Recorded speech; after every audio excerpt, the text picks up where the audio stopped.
Arkansas takes on Texas Tech. John Calipari's Cinderella run continues. He would like it very clear. His team is the underdog. I mean, they are there. Nothing screams underdog like every single year, top five recruiting class, endless money, and Hall of Fame coach. I mean, he's right. This year they are the underdog, right? Yeah. They also did that to themselves. They're the one who put themselves under the goddamn dog. Like you had the team that was good. You had the talent. You had the same players on this team. Y'all were just stinking on the court. They are the lowest rated team left in this tournament, 36th on KenPom. They're the only team outside of the top 25 that are still playing basketball in the NCAA tournament. I loved Cal at the podium talking about, yeah, like I've been for most of my career. I've been the underdog. I had that 8 or 9 year stretch where we were the team to be, but for most of my career, it was the underdog. Hasn't been an underdog since he was at UMass when he had Marcus Camby. With that said, I'm super bought in though, because I hate that you're bought in because he's not. This isn't an underdog situation. This was a yes, it stink. is. No, this was a stinky dog. This was a stinky dog that you didn't want to take to the groomer. Then you finally took it to the groomer in March, got it cleaned up, got its nails clipped, and now it's looking like its normal self. The dog just stunk before. Okay, but he doesn't stink now. He's a Yeah, handsome dude now. it's a handsome He's dude a now, handsome boy. but it's just a dog. It's not an underdog. I want to rub a Arrow's belly so much right now. That's crazy. Scratchy scratchies. Okay, so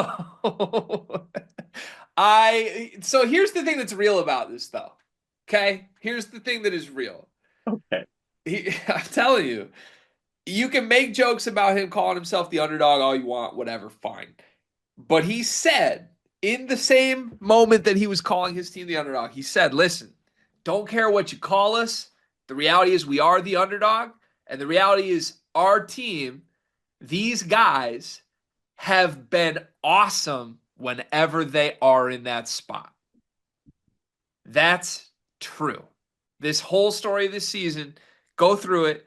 Games where you have approached the game thinking Arkansas, ugh, uh-oh, they have just shocked people and or overperformed and exceeded expectations. It started with the win at Rupp Arena against Kentucky, but down the stretch of the season, I think repeatedly, as evidenced by the two games against Kansas and St. John's, they've been underdogs coming into these games. They've played with a fearless mentality, and guys have just sort of upped their game. Carter Knox is giving them minutes we didn't see earlier this year. DJ Wagner's been really good. John L. Davis has had some clutch moments in the last few games that we didn't see often. Adut Thiero has risen to the challenge. Really, the only guy that hasn't, I think, upped their game in this underdog type role is Big Z. Zvonimir Visic has disappeared from this team, but they don't really need him right now to get the job done. So I think there's substance to this. Do you actually think there's substance to it, or are you just ignoring this? No, I do think there's substance to it. I'm just not buying the whole like underdog thing. That's the only part about it. But I am buying that this Arkansas team is playing really good basketball right now. They have a lot of guys stepping up. I think that Jonas Adu's like looking more like himself has been really big for this team. Brazil has kind of reinvented himself a little bit too during this run, I think. And defensively, this team's been really impressive, and I think this team has used like the length and athleticism, and also the rim protection they have with the front court players they have to make things difficult on teams to score. I mean, we saw in that St. John's game. I know St. John's missed some shots, but also at the same time, like they were seeing hands and athleticism everywhere they looked, right? And this Arkansas defense is for real. They're top 25 metrically on KenPom. They can provide issues for people, right? So it's you're in a spot where you know you can't overlook this Arkansas team. This obviously there's a lot of teams in the March Madness that aren't the same teams they were early on. That is surely the case with Arkansas. You could make also an argument that January Arkansas is obviously worse than March Arkansas, but also January Texas Tech might be better than the current form of Texas Tech, maybe for reasons not of their own, like injuries and things like that. But I think you could make an argument for that. You can. Injuries hang over this game in a big way. Chance McMillan has missed 3 straight games for Texas Tech. This is actually a homecoming game for him. I believe he's from the general area that this game will be played, I believe, or he played high school ball there or something. Um, So I don't know if he's back or not. It sounds like the update there is he's progressing. Didn't sound all that optimistic of like he's going to return. On the flip side, Adut Thiero has not played for Arkansas since really long time ago. When? All the way back in February against Missouri. So he's missed almost 10 games. They got Boogie Flam back earlier in the tournament. He's played a nice little role off the bench.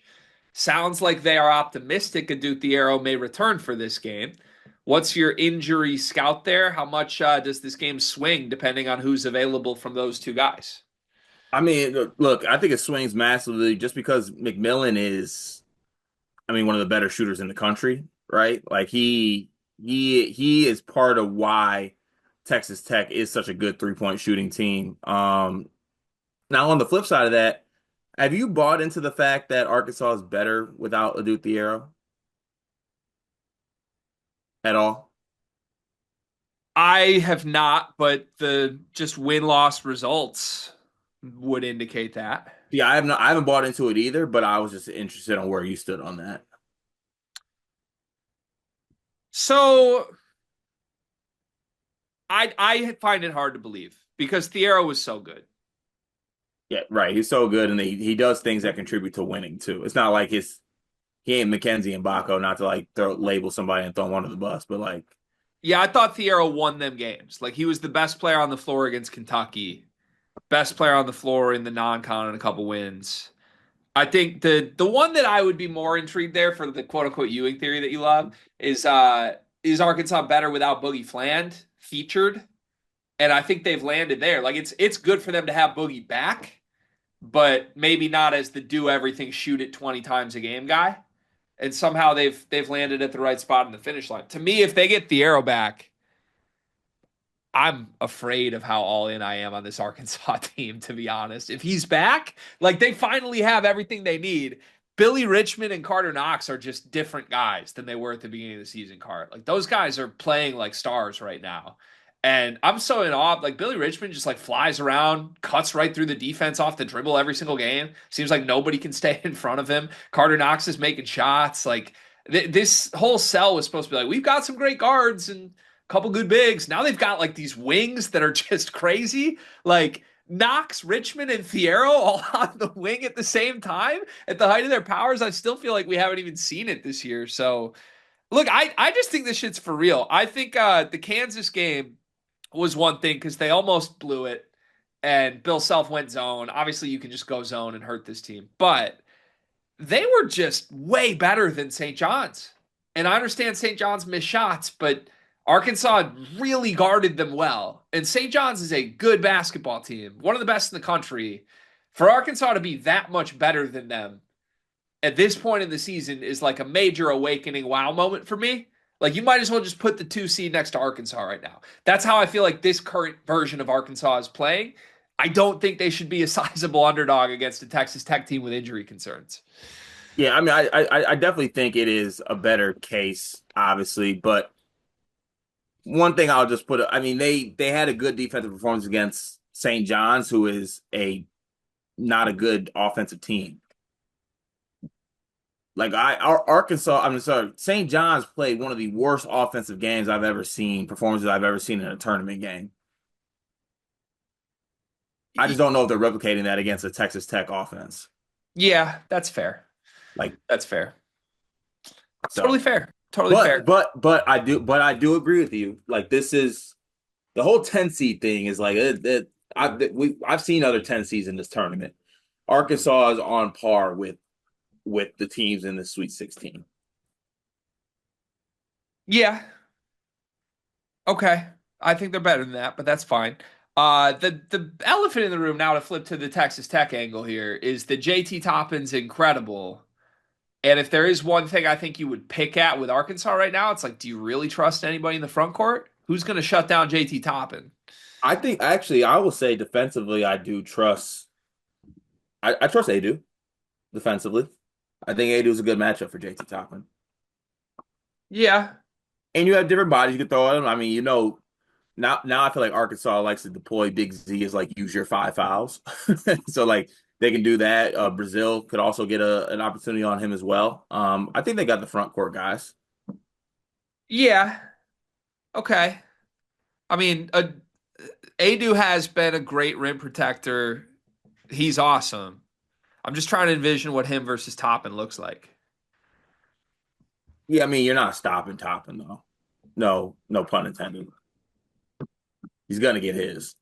Yeah, he hasn't really had a I've been shut down game all season, has he? Like Right. I mean, Arizona did a good job on him a couple weeks ago. it's more so a type, and in that game he was sick, but it's more so making him inefficient. I think that's the best way to get after him. He's going to get his though. Yeah. Yeah, that's fair. Who has the coaching advantage in this game? Texas Tech. Talk me through your answer on that. I think Graham McCasland can go zone, and Coach Cal will actually not know what to do. The jokes are so for real; they're not even jokes anymore. This team can't figure out a zone. If Texas Tech doesn't play zone this whole game, I think it's malpractice. I mean, I don't anticipate that's what they're going to do you? I think they will. You think they're just going to come out and zone? Yes. Okay. Why would you not? Because I don't think coaches just go to something they don't want to go to in the NCAA tournament for a full game I mean, Bill Self never plays zone, and they end up playing zone. and lost and did it as a pure desperation play. And if Hunter Dickinson didn't shit the bed, they probably win. I guess. I guess. Okay. I like McCaslin. He's good. I don't think McCaslin's going to come in saying, let's 2-3 them the whole game. And if he did, I would almost say that's a point against McCaslin as a coach. You don't think your normal game plan can work here? I mean, it probably could work, but I just don't. I have a hard time watching what this team does against the zone and not thinking that's just smart play. Okay. I legit don't even know if they would touch 50 points if he played zone the whole game. Maybe. The arrow back would help, I think. This is going to be quite the prediction. Let's- You're in on this Arkansas team, aren't you? Yeah. I also just think like Sweet 16 is where I think this should end for Texas Tech. They've had a great season. Good basketball team that I will remember pretty fondly.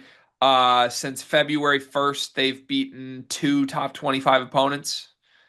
Beat Houston in overtime in that really awesome overtime win February 1st. Beat Kansas, who is barely top 25 at Fog Allen. That's obviously still an impressive win, but like I don't know, like they've got a fortunate draw here to me. They were in a dogfight with UNC Wilmington. That wasn't great. Drake, respectfully, I thought was just horrible in that game. I thought it's impressive to beat Drake by 13. Don't get me wrong, but Drake is not like a powerhouse here. McCollum was already ready to get to his new destination. It was over. It was the end of the line. This is the first like let's roll the ball out and let's go game where Texas Tech is going to look up and see some dudes that I think are as good as them. I think every player that will put on an Arkansas uniform in this game is as talented as the Texas Tech counterpart that they will see, except for JT Toppin. Mhm. But as you mentioned, Adu can hold up. But I don't know where else you look here. I like the Texas Tech roster. Don't get me wrong. Darion Williams is sensational. If it's Darion Williams lined up with a Duthiero, that's going to be popcorn. Elijah Hawkins has been really good this year. If it's Elijah Hawkins matched up with DJ Wagner or John L. Davis or any of those guards, popcorn for me. Christian Anderson's an awesome player, awesome prospect. I love him. Big spot for that freshman against some of Arkansas's guys. And I think Arkansas's depth is a huge advantage here because without McMillan back, Texas Tech is really thin right now, like extremely thin. And Arkansas can throw 8, 9 guys at you that just fly around and wear you down over the course of a game. So, yeah, let's get to prediction because I am ready. I think Arkansas wins this game. Yeah, I think Texas Tech wins it easily. I think How Texas, easily? I just don't think that Texas Tech is going to shoot 36% from 2 point range and 9% from three. And that's what it took for them to beat St. John's. I mean, comfortably beat St. John's. Wasn't like they won by one. Yeah, sure. Comfortable-ish. It beat Kansas when Kansas shot 47% from three.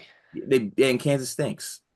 I just, Kansas stinks and Texas Tech is good. This was a good run for Arkansas. They did the thing. They beat Coach Pitino. They're feeling good. It's awesome. The family was crying in the stands. Like it's an emotional moment. Now let's go ahead and get ready for next season. Let's pack it up. Okay. Kansas stinks. Is Drake good? Drake would beat Arkansas? Oh man. They wouldn't. No.